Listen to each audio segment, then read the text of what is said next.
நீ உபதேசம் கேட்கறது கிடையாது, வச்சனம் கேட்கறது கிடையாது. வச்சனம் கேட்டு நீ என்ன பண்ணணும்?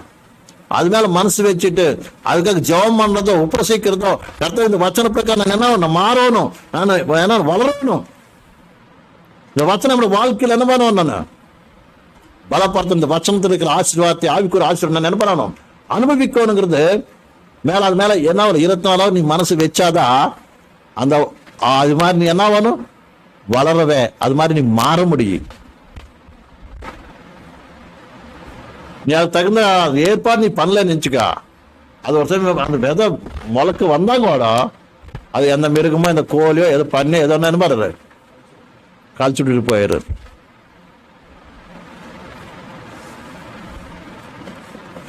உங்களுக்கு புரியுதா மலர்த்துக்கு?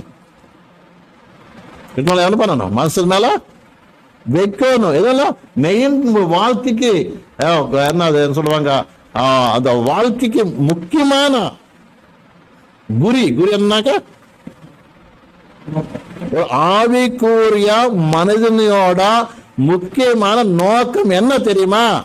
வச்சன பிரகாரம் வாழணும். அதுதான் வேற அசல் எது இருந்தாலும் கூட வேஸ்ட் தான். வேற ஆலோசனை